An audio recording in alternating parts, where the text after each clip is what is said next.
ವಿರಾಟ್ ಕೊಹ್ಲಿ IPLನಲ್ಲಿ ಮೆರೆದಾಟ, ಅಮೆರಿಕದಲ್ಲಿ ಪರದಾಟ. ಹೌದು ವೀಕ್ಷಕರೇ, ವಿರಾಟ್ ಕೊಹ್ಲಿ ಈ ಬಾರಿಯ IPLನಲ್ಲಿ 15 ಪಂದ್ಯಗಳಲ್ಲಿ ಆರಂಭಿಕರಾಗಿ ಕಣಕ್ಕಿಳಿದು ವಿರಾಟ್ ಕೊಹ್ಲಿ ಸರಾಸರಿ 61.71 ಸರಾಸರಿಯಲ್ಲಿ ಒಟ್ಟು 741 ರನ್ ಕಲೆ ಹಾಕಿದ್ದರು. ಈ ವೇಳೆ ಕಿಂಗ್ ಕೊಹ್ಲಿ ಬ್ಯಾಟ್ನಿಂದ 1 ಭರ್ಜರಿ ಶತಕ ಹಾಗೂ 5 ಅರ್ಧಶತಕಗಳು ಮೂಡಿಬಂದಿದ್ದವು.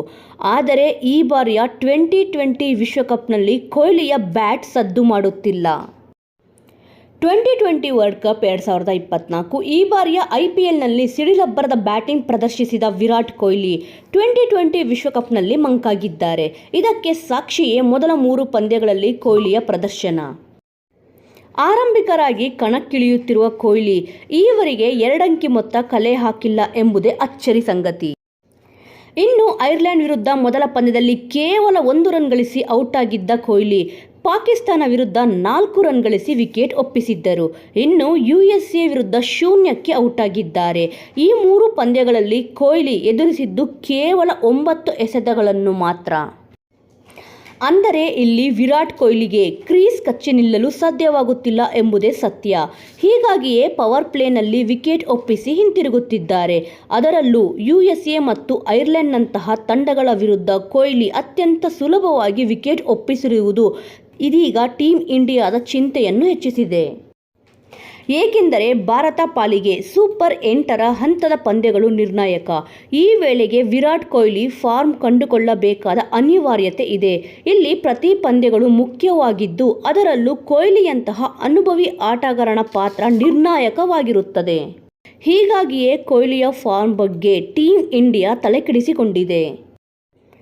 IPLನಲ್ಲಿ ಭರ್ಜರಿ ಪ್ರದರ್ಶನ ನೀಡಿದ್ದ ವಿರಾಟ್ ಕೊಹ್ಲಿ ಅಮೆರಿಕಾಗೆ ಬಂದಿಳಿಯುತ್ತಿದ್ದಂತೆ ಫಾರ್ಮ್ ಕಳೆದುಕೊಳ್ಳುತ್ತಿರುವುದು ಕೂಡ ಒಂದು ಅಚ್ಚರಿ.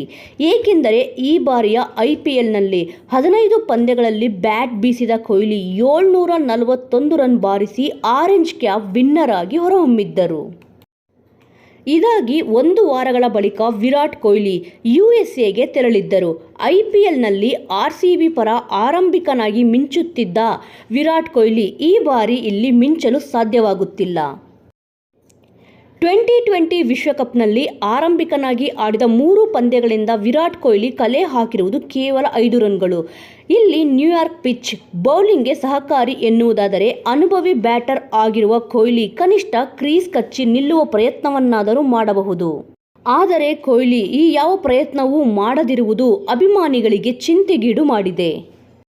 ವೀಕ್ಷಕರೇ, ಈ ವಿಚಾರದ ಬಗ್ಗೆ ನಿಮ್ಮ ಅನಿಸಿಕೆ ಮತ್ತು ಅಭಿಪ್ರಾಯ ಏನಾದರೂ ಇದ್ದಲ್ಲಿ ತಪ್ಪದೆ ಕಮೆಂಟ್ ಮೂಲಕ ತಿಳಿಸಿ. ಇನ್ನೂ ಇಂಟ್ರೆಸ್ಟಿಂಗ್ ಆದ ವಿಚಾರಗಳನ್ನು ತಿಳಿದುಕೊಳ್ಳಲು ನೀವೇನಾದರೂ ನಮ್ಮ ಚಾನಲನ್ನು ಸಬ್ಸ್ಕ್ರೈಬ್ ಮಾಡಿಕೊಂಡಿಲ್ಲ ಎಂದರೆ ಈಗಲೇ ಸಬ್ಸ್ಕ್ರೈಬ್ ಮಾಡಿಕೊಳ್ಳಿ.